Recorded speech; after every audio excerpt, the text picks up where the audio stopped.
Master, God that it takes. I wear a mask of someone else's face. My dog sails in my mind. I never had the cause to be so kind. You started falling when falling to fade. Say there's a solution for the last 2 years of me.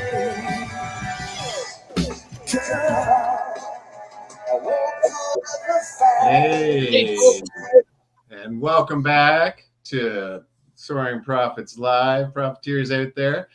Catchy tune. It was a catchy tune. We have the honor of talking with Sam and Ryan of the Weber Brothers. We love to talk to interesting people around our dinner table, and these two have lived a fascinating life of taking chances, working hard, and achieving goals. And we love to share those stories so we can help you profiteers out there to grow yourselves. I'd like to take this time to thank the great Katie Bath, who is a musician in her own right. She's a sister of mine from another mother, and I love her to death. And she introduced me to the Weber Brothers. I don't think I would have been able to get them had she not helped, and I really do want to thank her. The Weber Brothers have been in music a very long time. At the ripe young age of 18 and 21, they left their home in Maryland and headed to a small town in Peterborough to meet with the great Ronnie Hawkins. And if you don't know who Ronnie Hawkins is, you lived under a rock. He is a great Canadian icon. As Pat says, bigger than Elvis in Canada. They have since played with the Tragically Hip, Leon Helms, Chris Christopherson. Sorry. They also have been a great studio band who have been on quite a bunch of other tracks, which I'm sure they'll tell you about. But what I thought I'd start with, because you know what I'm interested in out there, profiteers, is motivation and change.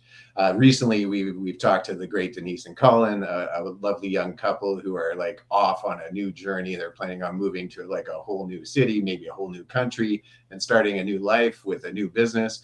We also talked to the great Gio, the Brazilian artist who is with Justin, who wants to start a surf shop in Brazil. And all of these people are like taking chances at a young age and going further than most people would go taking those chances. And these gentlemen are no different. At 18 and 21, they left their home in Maryland in the middle of the night and drove to see the great Ronnie Hawkins. And gentlemen, what I'd like you to tell me is, so for the young people I just told you about, and yourselves, if you could go back in time and you could go to beside that van and go up to those 18 and 21-year-old boys and say, this is the advice I'd give you on the next journey, what kind of things would you say to them?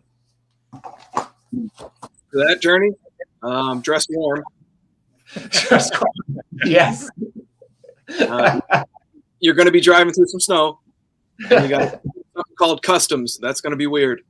Right. Well, like James was saying, guys, again, thank you very much for joining us. You know, we talked a little bit backstage here in regards to, you know, coming up here and taking that chance. Tell us a little bit about that. Obviously, it sounds like Ronnie Hawkins was an important part of your childhood and your adolescence. Tell us about what that must have been like coming up here. He's an important part of kind of our whole lives since we first discovered him on The Last Waltz, which is a movie I'm sure you guys have seen. The band's concert and Ronnie is on there. Absolutely. Yeah. And so we used to watch that every day. Probably we were about 16, 17 at that time and playing a lot. We had a band going at the time. Then too, we were in high school, but getting ready to graduate.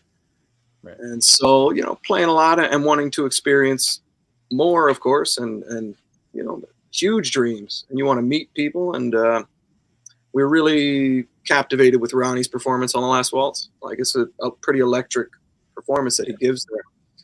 And so the early days of internet, we looked up his website. It's really early days of internet, and his email was on there. So we sent a message and said, we're big fans. We're down here in Maryland. We think you're great. Can we come meet you? Something like that. Not really expecting to get a response, but we did. And it said, sure, it's great to hear from you guys. We actually run a bed and breakfast. You can come up whenever. And so we were like, okay, let's go tomorrow. And it was December at the time, but like we were so gung ho. I was like, who cares? Let's go. Yeah. So me, Sam, and our drummer Tim, we jumped into Dodge Caravan and drove through the night and through a blizzard. It blizzarded that night too. And we arrived at Ronnie's door at about, 8 in the morning or something like that. And then we walked in the door and there he was. And it really was a true magic moment because the way he welcomed us in was pretty special. It's pretty sensational.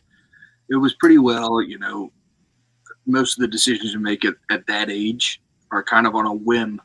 Right. And I think Ronnie kind of acknowledged that. He knew we didn't quite know where we were or what we were getting into, but he saw that there was, some kind of drive in us, and that we came that far just to meet him and to play for him. And just beyond that, once we joined his band, just the opportunity to get to learn from someone who has done as much as he has, or just such an amazing person in general, has really kind of helped to shape us into what we became and what we had become. So Not now, just gentlemen, sorry if I may, sorry for interrupting you there. Now, Ronnie Hawkins, from what I understand, has a bit of a process that he puts a lot of his bands and members and people around him through. Can you talk a little bit about that work ethic, that drive, that character that goes into that? Absolutely. He called it the 90-day boot camp, where you practice and play for 90 days. And he was really like a real-life Mr. Miyagi for us. Yeah. So for us, through all the various members he's had through the years, the boot camp would be different. But by that point, he was on the farm, and so it was like I always felt like he was testing us to see how much we really wanted it, because to sustain in this lifestyle, like you really gotta put the work in. It's not just kind of straight partying all the time. There is Right. that side of it, and he was very much our teacher in that. So, for 90 days, it was like work the farm. And when you're not doing the farm work, you better be in on the instrument. And he would say things like, you gotta, play it 10,000 more times. You might be getting close. You know what I mean? He was very much, he was very on top of it. And if we were supposed to be practicing and we would stop and start goofing off, it would always be those moments he would happen to walk in and be like, damn. Why choose that moment? He was a true teacher for us. And a true band leader, in the truest sense of that term. I don't know if I could think of anybody better, in my opinion. Just, little tricks like Ryan was saying. Another one would be when we first played with him, I was very, hadn't worked on my movement on stage. I was 17 years old, just sitting there looking goofy and dorky. He was like, you need to practice in front of a mirror for a couple hours a day. It's like, I'm not sure I would have learned that lesson from anybody else. Sure. And always musical, and also in general life, just the way to sustain. Yeah.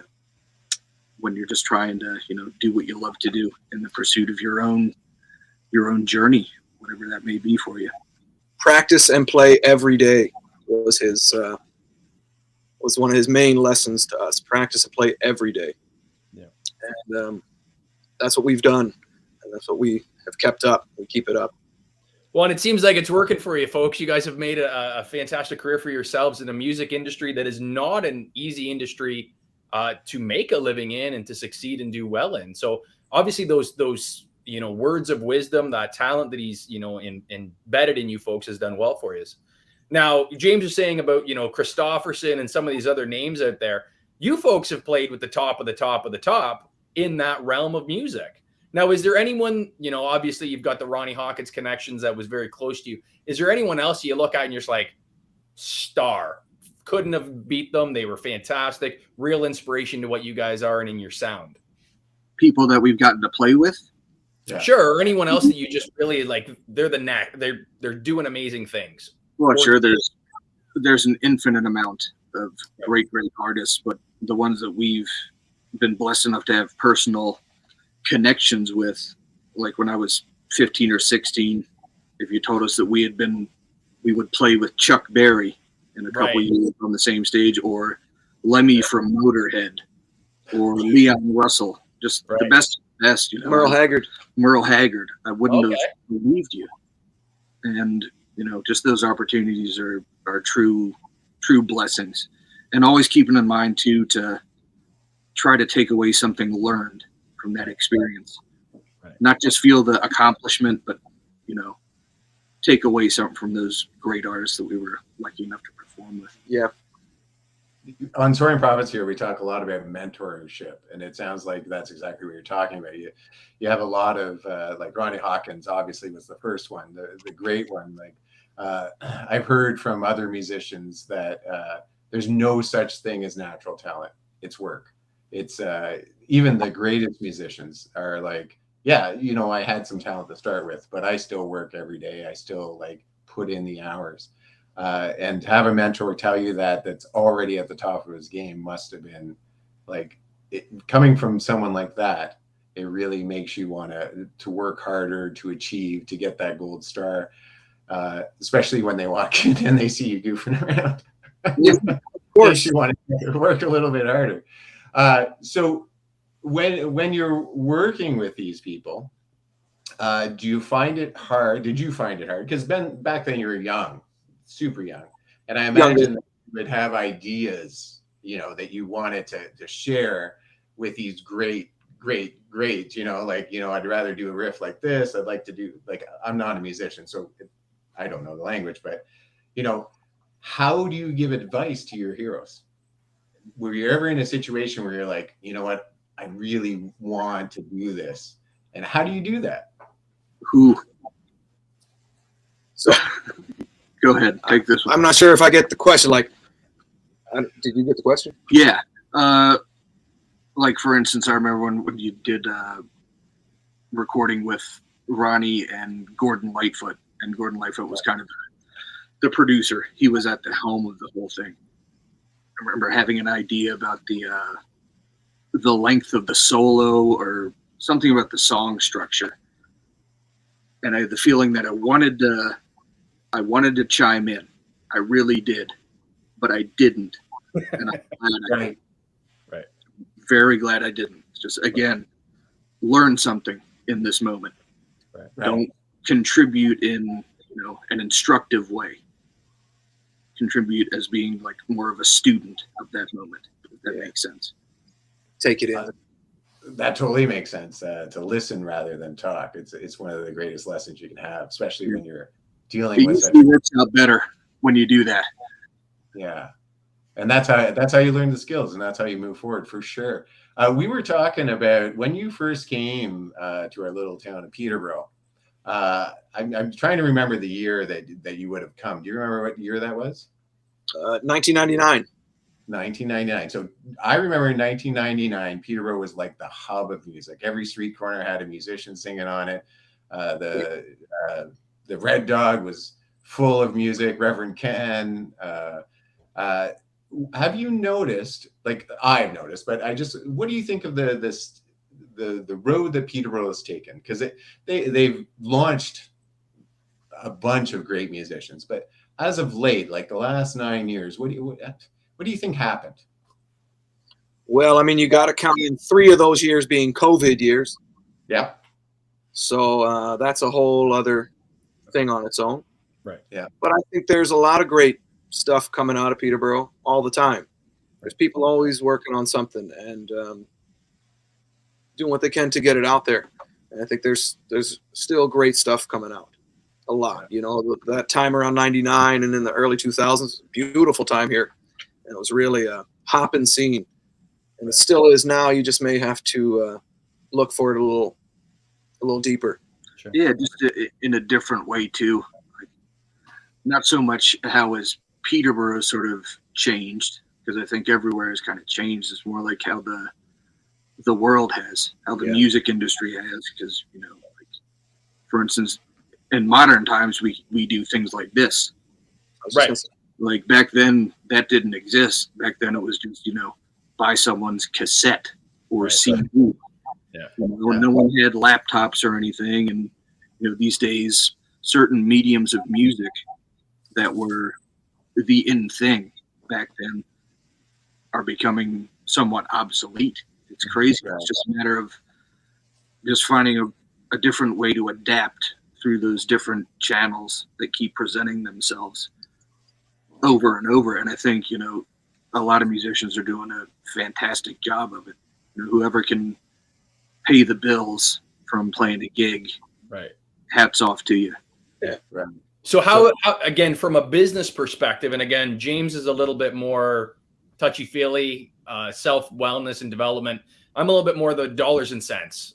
And, watching an industry change the way the music industry has from, the early 2000s when Napster comes along and blows up the music industry, for lack of a better terminology of it. And now you've got Spotify, you got Apple Music, you've got all of these new platforms that are out there driving that single song off of an album versus the entire 12 that you guys put your blood, sweat, and tears into, and you get one. Like, for instance, we were talking a little bit earlier about the new release that you're putting out here, and John Brown. So John Brown is a song that I think is fantastic. It's talking about a Civil War hero, if you will, or the catalyst of this American Civil War. Right. And how do you guys deal with putting a complete package together, and when we're kind of dealing in a realm of single choice tracks, if you will? You just do it anyway. That's it. You just put out the whatever you feel is the best possible product you can. Yeah, of course. And you put out what comes. You put out what comes, and you let it come. And try not to. I try not to question it too much. If it's there, share it. If it's there, share it. But I've talked with people about this a lot, and about how now it's like it's just singles, and it's it's all quick streams and internet in one song. But like the 50s was like that too. The 50s put out singles on 45. Right. I mean, the album wasn't really the big thing. In the 60s, the album became the thing, and that full big album. The 50s, it was singles, like a lot like what it is now. Yeah. Downloading it for 0.0001 of a penny. Right. It came out as singles then too. And 60s, 70s album was the thing. 80s, 90s was still like that. So maybe in a way it's kind of like circling back to that single thing. But there are still a lot of those people who still love the album and want to get a full album for the full ride. Right. Yeah. Full experience. But yeah, at the same time, it's like getting things out there regardless, whether it's a single or an album. But, we came up really idolizing those kind of eras, the album era. And, it's really fun. It's an interesting puzzle to try to put an album together that works and is concise, and they all come out with their own different idiosyncrasies, their own thing. Right. It's just to this day, it's just trying to keep releasing stuff in an interesting way that we're proud of, and we hope people will enjoy. That's going to make the girls dance. That's it, right? I do like that. So go ahead, James. 14 albums. You got 14 albums. You're on your 15th. Wild as the Wild Dogs. It's coming out soon, right? You said next week? November 12th. November 12th. The Soaring Theater in Peterborough. Nice. I was just there watching Lord of the Flies, a musical. It was great. Oh, cool. They used Pink Floyd as a music. It actually worked really well. Heard about that. Such a great venue to watch shows. My question is there a song that you guys put out there that you thought, this is it, this is our hit, it's going to be amazing? And is there also a song that you're like, wobble, and put it out, and then it was like, holy, everyone loves it? Like, have you had that kind of experience? the first part of that. Yeah. What was the first part of the question? A song that we were just like, yeah, this is the one. It's every new one. Right. Right. Every new one. I think that's feel right. that. Yeah, it's a matter of what is being created at the moment that has the magic, Whereas I don't care how many times or how much I like a song that we've written. Once you play it a few hundred times live and listen to it another few hundred, it has to go somewhere else for a while, and then it can circle back and you remember why you enjoyed it. But yeah, it's what he was saying. It's whatever is being cooked up at the moment. Yeah, and I don't think, for me personally, I don't think I've had that second part of the question. Right. Yeah. Where there's a song that you weren't sure if it would do well, but it just hit. No, because I mean, I think if you're going to put it out, you should feel it. Right. You should really feel it. Yeah, you got to kind of work until you like it, or else Right. like why put it out? So On it. you guys are in complete control of your music, because everything I've read is that you're independent artists, correct? That's right. Yeah. Yeah. So have you experienced the difference of what it would be like trying to write music with like an album, like a producer that you have to do what they say? I don't know. I'm not saying it properly, but you know what I mean? Like Sony Records comes and says, we want to do an album. Have you ever done something like that? And do you think independent's better? Is that why you're independent, or is it just? We've done stuff with producer before. Right. Our first album was with the producer, and they're really kind of, I would say, steering the ship, and they have a vision and they know what they're looking for. In some ways, they're both good in their way. They really are. They're both good. And if it's a producer that you really get along well with and that you're both vibing with, then it's going to be good. And that's been the case with guys that we've worked with like that. And we've done stuff for kind of people like if they have a specific project or a specific thing that's what they want. We've done that too. And that's kind of a different ball game, but I also like that. Yeah. Nice. Working on someone else's vision and just helping them see it through. Yeah. I think so, yeah. But I guess to answer the second part of that question, it has always been sort of more of a collaborative deal with any of the producers or artists that we've collaborated with, which is good. But like, as far as having a big time record company come to you and say, okay, this is the sound that's in right now, so go and cut 10 songs that sound like this. We haven't had that opportunity, I'll put it that way. Yeah, so, gentlemen, going back to kind of what we were talking about there in the Peterborough area, we're talking about different, the talent pool that has come out of here. Have you folks noticed that over the last little while that a lot of the independent music venues, like the actual guitar stores, that sort of thing has changed in Peterborough? Are you noticing that it's becoming more big box? Are you seeing that as kind of a general thing in the industry, or is that kind of uniquely a Peterborough thing right now? I think we all know that's sort of happening everywhere to any kind of, in any kind of sort of retail and businesses. That's why there's been such a big thing about small businesses that we've all heard about for a long time. Right. So of course, if you have a big box store come to town, it's tough to beat what they're offering price wise and things. So you do see a lot of that happening. I don't think that's uniquely Peterborough. I think that's sort of been going on all through the States and all through Canada.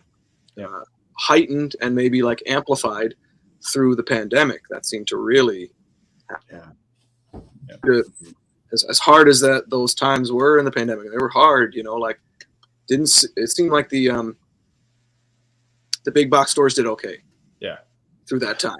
The reason why I asked that is a very good friend of my family, Don Skuse, used to own Ed's Music here in Peterborough. Of Right. course. So I grew up with Don as my next door neighbor, has since passed away over the last couple of years here, and hell of a guy. And I watched him, who rode his bike every day to the office. Just enjoyed being a part of the Peterborough music scene and everything that was, as well as individuals like yourself, the great music that you guys are putting out there. He loved to promote. And when Don in his later years finds himself in a situation where he's competing with Long and McQuaid, and how do you do that as a small independent music store, right? So I was wondering if you guys had felt that, obviously, in your travels around, and it sounds like that's a problem. I don't know. I mean, you kind of, it's just kind of taking whatever punch comes next. That's not a very good way of putting it, but just, it's the big box thing now. I mean, certainly I miss Ed's music. That was great. The personality of places like that is, truly magic. And, you could walk in there and be inspired just by seeing the place and talking to Don. Not to say that Longwood isn't that way. It's just a different era. Sure. Yeah. It's a touchy subject because we've got a lot of friends over there at Long McQuaid. No doubt. I understand that for sure. Now, did Don ever tell you guys about his Neil Young experience? Oh yeah, of course. Right. Of course. So you got this cloaked. Amazing story. Right. You get this cloaked guy come in and he's got a problem with a guitar. Nothing worked out right. It's a great story, and we'll keep it between us. I think that's that one's kind of a cool one to That's have. pretty cool. Yeah, that's a sacred one. That is, exactly. And that's the way Don was. He was just that type of guy, right? So Oh yeah, that's fantastic. beautiful guy. So Yeah. you're on your 15th album. Now your 15th album is kind of unique, what I've read about it. Could you explain why the uniqueness of this, the Wild as the Wild Dogs? Kind of a... Yeah, well, I think they all are in their way, but this one is cool because it sort of happened in a window between lockdowns, like as you guys would remember here in town, like in each summer there would be like a couple of weeks where it'd be like, yeah, you can gather in groups of 5. Right. For a while. They didn't say when it was going to be done, but so in one of those windows, we were like, okay, well, we haven't been able to play live much. Let's record.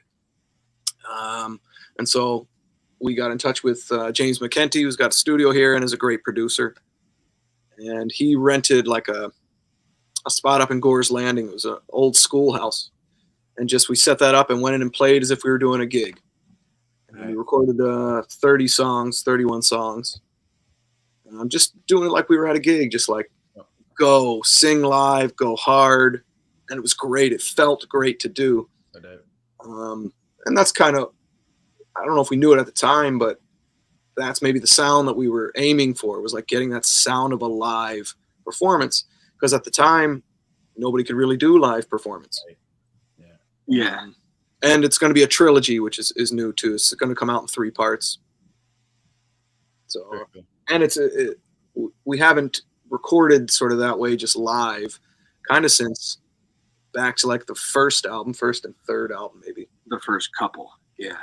And even over the pandemic, we had done a couple of projects where it was just sort of remote. You record at your house, send it away to your friend or whoever, and they do their thing, send it back. So it's all very remote, all very awful. So just to get in, nice little sort of schoolhouse type place. Yeah. That's also a library out in Gore's Landing. So how does that, like, obviously you've got a creativity that you need to be able to produce this type of music, and at the level that you guys are doing that at, how is it that when you're sending an email off to a buddy with an audio file and he's opening it up and he's putting on this and then you're adding this and you're adding that, like, that's got to be an immensely different process than just a couple guys feeling it out, getting that real core vibe that's going on. Explain that process, because I don't think a lot of people understand that, because music is such a unique creativity. There's nothing else you can really drive that way, I don't think.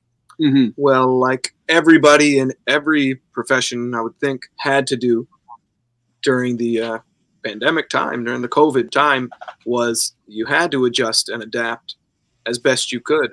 And you had to find ways to keep rolling along.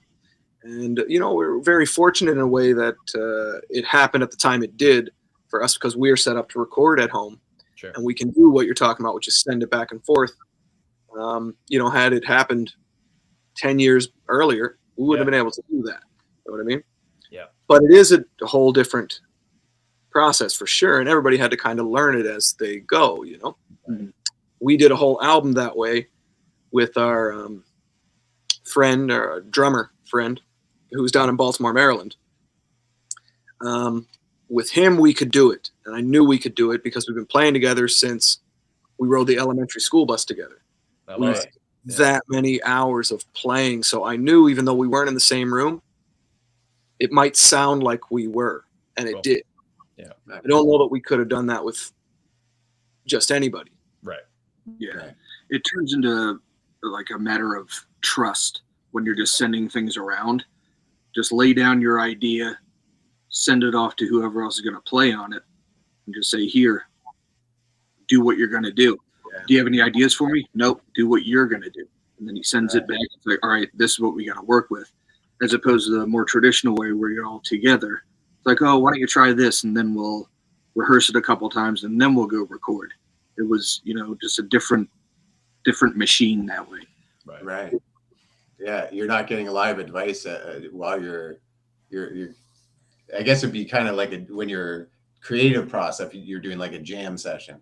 Yeah. Like and someone goes, oh, you know what, that would work here, and Yeah. whereas someone just playing the whole song and going, here it is, now it's your turn.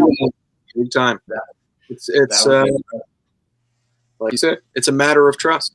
Yeah. Mhm. I guess Billy Joel song's all about. I think so.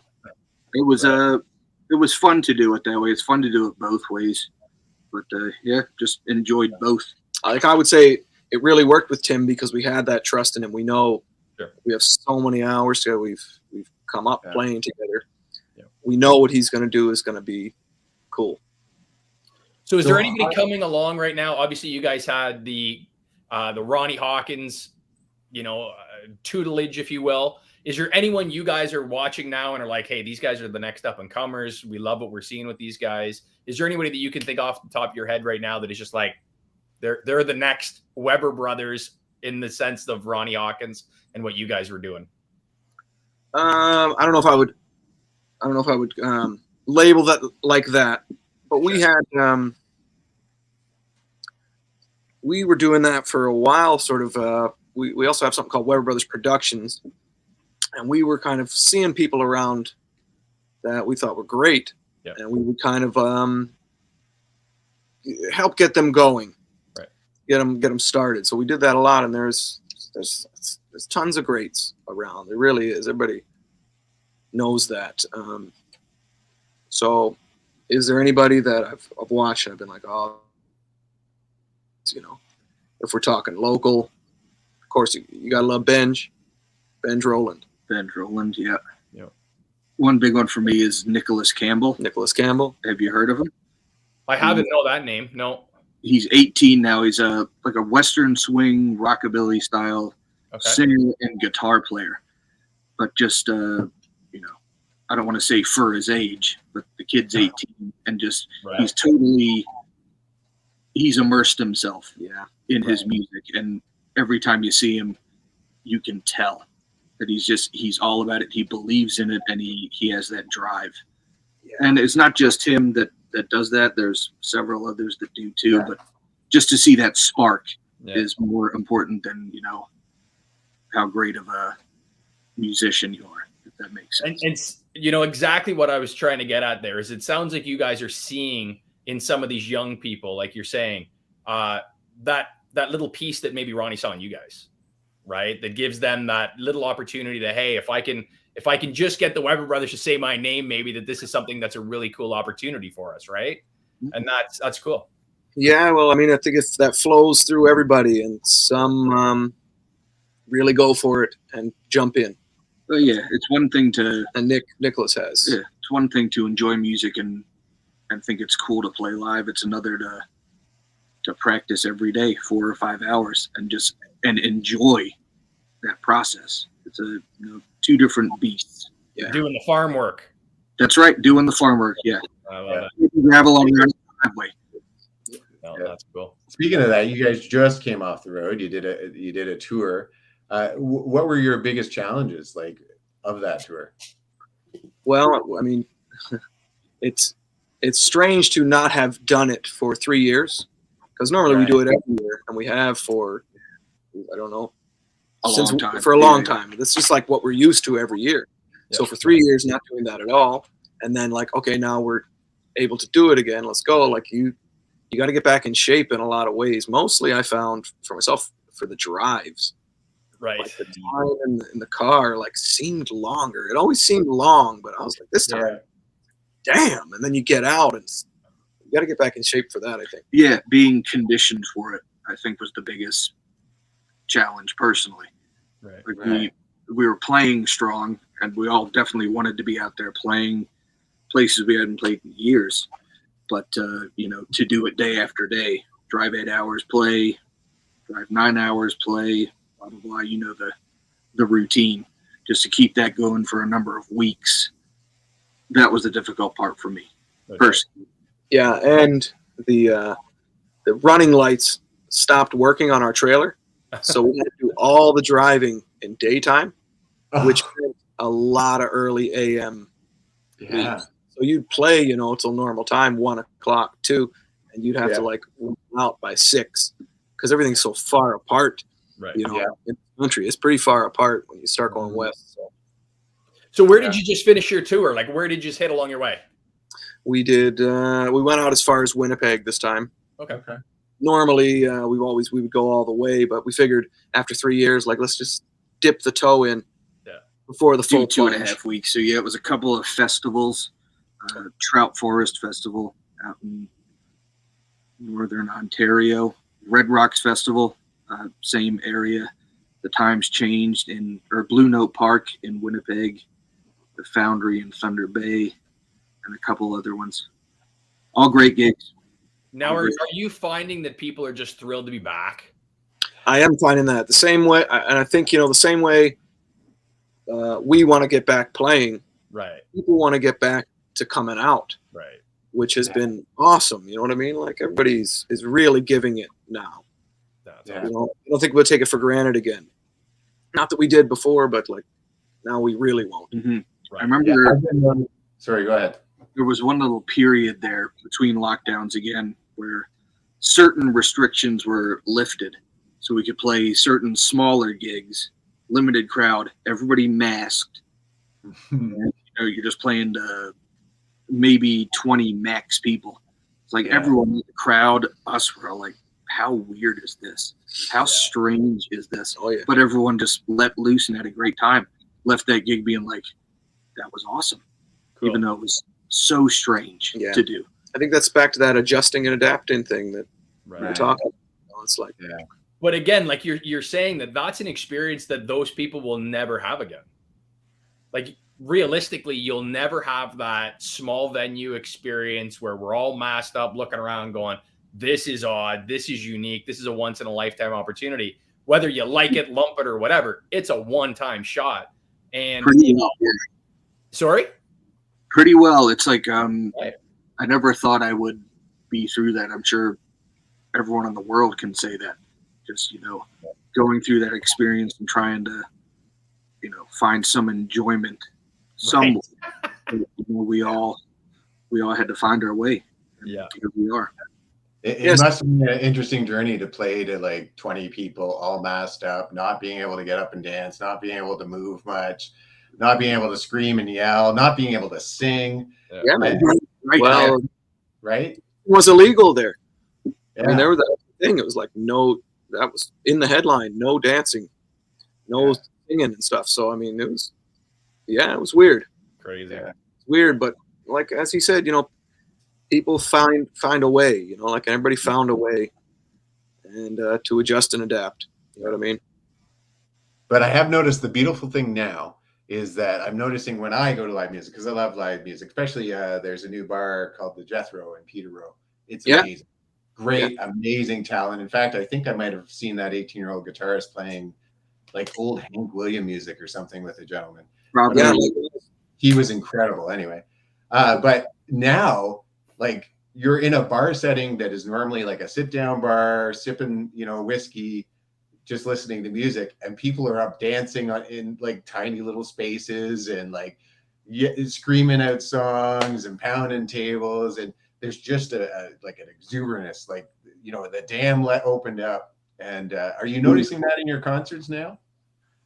I think so. Certain of them, it's like the pressure was so harnessed for so long, and when you're finally allowed to take off that harness, it's like the beast comes out, which it's been wanting to come out for a good few years now, and it's good to have him back. Right. Yeah. And we can be wild as the wild dogs again. I like it. I like how you tied that in. That's pretty perfect there. That's good. That was Awesome. So you said you're going to be opening at the Gordon Best, which is like a legendary place above the Only Cafe, one of my old haunts that I loved. And Drew. So of all the venues in Peterborough, like there's the Market Hall, there's the Jethro that I just mentioned, the historic Red Dog. Why the Gordon Best? We wanted this one. To be certainly kind of like in a clubby type place. Like we've done Market Hall many times, beautiful. All these spots that you mentioned are great spots. Yeah. But we wanted it to sort of be like a rock and roll dance party. So we want it to be like in a club, and we want it to be tight, just like what you're talking about. Yeah. So that we give a chance for that magic to come out, and it will. We're always going to bring it. I know it, and that's why I think we chose to do it there. Yeah, and we have played quite a few like private gigs at the Gordon Best over the years, and it was always that kind of vibe. Just good dance party, good rockin' tunes, all positive. Great. And when is that, gentlemen? When is that that concert? On the 12th. On the 12th. Perfect. So any guys, where we are kind of putting this together, you got your new album that's coming out. Is there anything after this that's next for you guys? Where do you see the next 6, 8, 12 months for the Weber brothers? Oh, we always got something up the sleeve. That's what I'm wondering. Up the sleeve, Patrick. But we don't like to talk too much about it. We like to let's focus on this one upcoming. Perfect. Right. Perfect. Yeah. But I mean, the album is a trilogy, so you know that there's 2 more albums tied to this. Perfect. Right. That's the teaser. There you go. So just so you know, Katie's with us right now watching here. She said, these guys are awesome. Can't wait to hear the new album.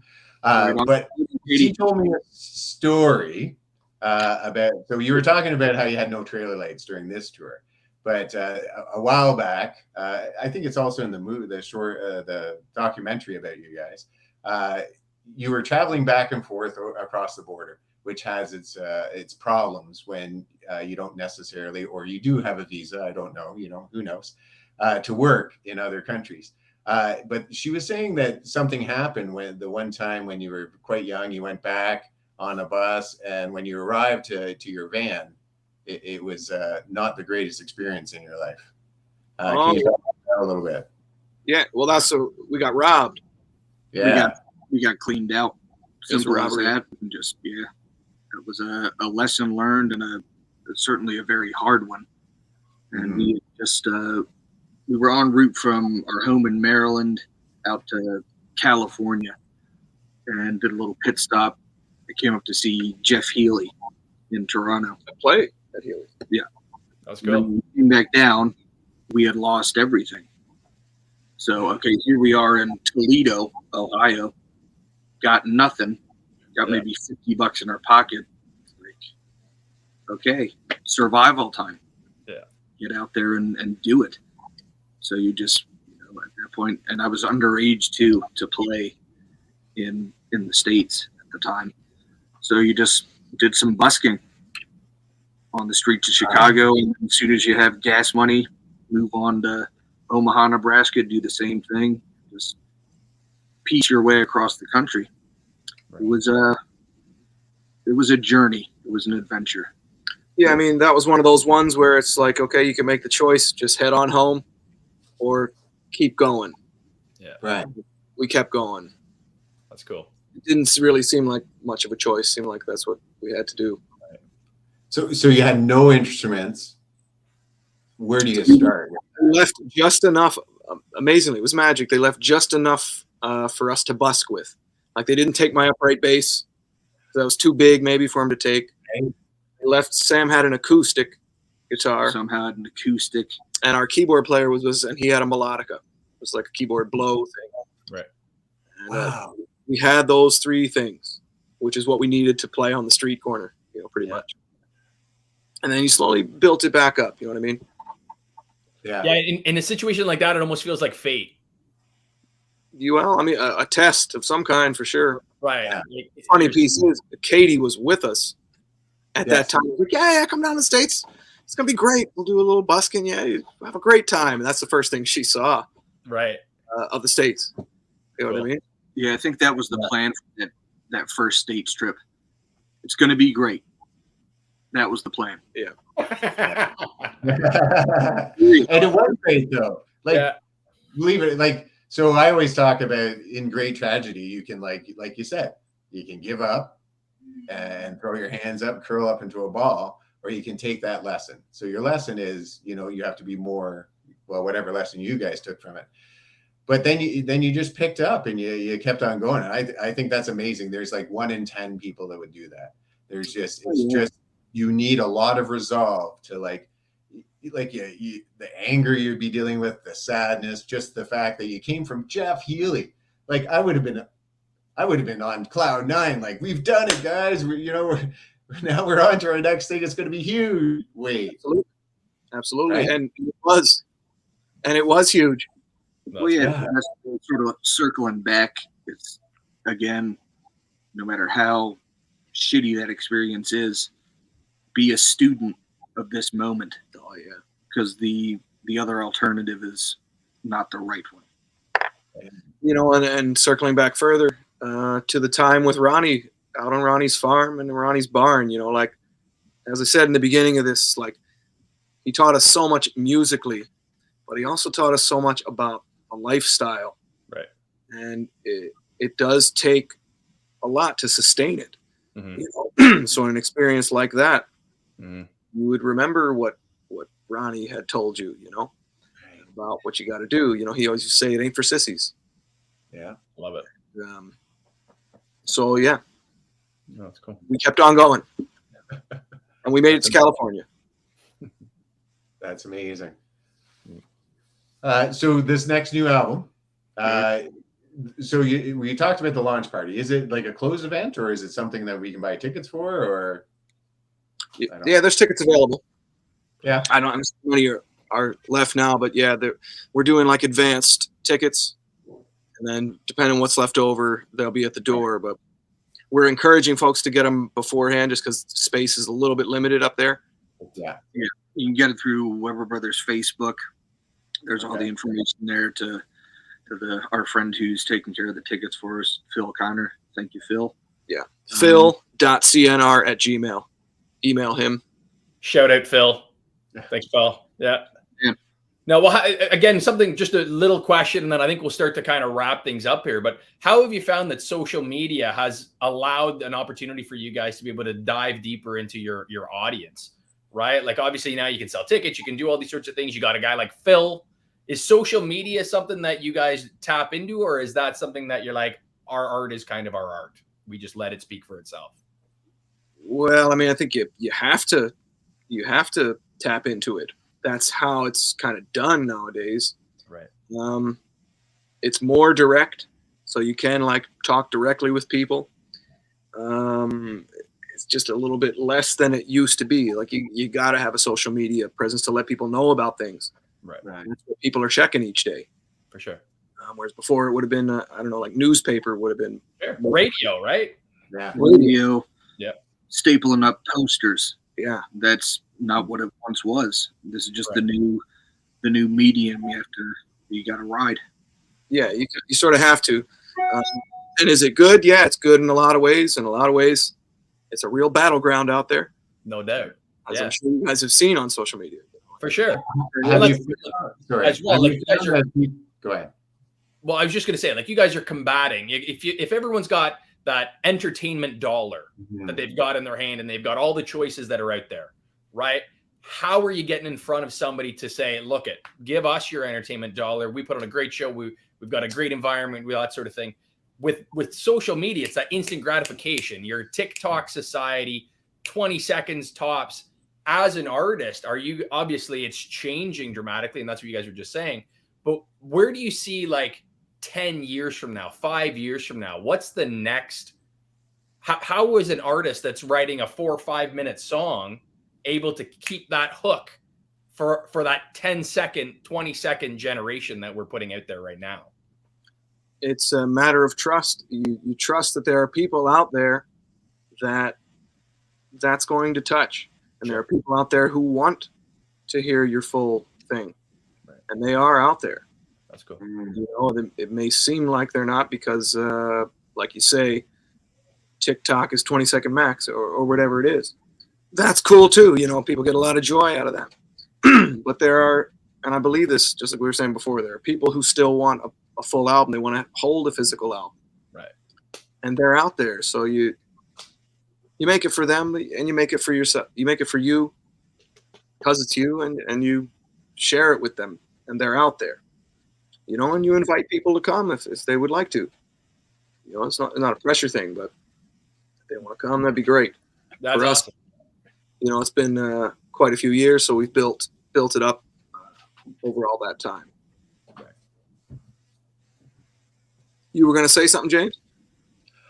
Yeah, so I was just going to ask you, like, because what I've been finding anyway, because we're on like this anyone can access us. Like, you can be in Brazil or Tokyo or whatever. Have you met someone who's known you from another country that was like, holy, you're the Weber brothers, I heard you online, or anything? Have you ever had any of those experiences, or someone who's messaged you from another country, maybe another musician, or like the Ronnie Hawkins thing? Has that happened? A couple of times, yeah. Like through usually YouTube stuff. Then I remember seeing a printout of like all the different locations that downloaded your song, whatever it was back then, and just seeing their downloads from Denmark, Fiji, just all these places that I've never been and don't know anybody that has been there.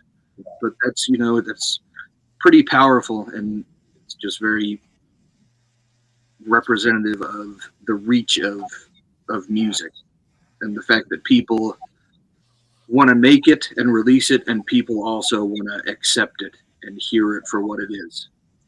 Yeah, it's a beautiful thing. Right. Well, folks, guys, I appreciate you guys coming on here tonight. Fantastic. Obviously, we got November the 12th at the Gordon Best, correct? That's correct. Correct. Yes. November the 12th. And give me one more time our email that we need to get for tickets. Okay.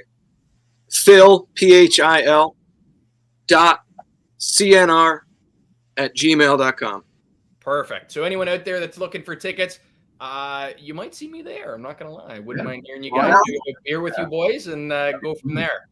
Sounds good. Guys, one of the things that we do here on our Thursday night lives is when we first started this, I said there's going to be no gotcha questions. We're just kind of having a conversation. We do kind of throw this one little thing at all of our live at the end of it. And what it is James has got his little sign off. I've got my little sign off. And what we ask our guests are kind of put them on the spot to come up with a cool little slogan, a little bit of advice, or something that they hold near and dear to their hearts. So for myself, you said that was going to be.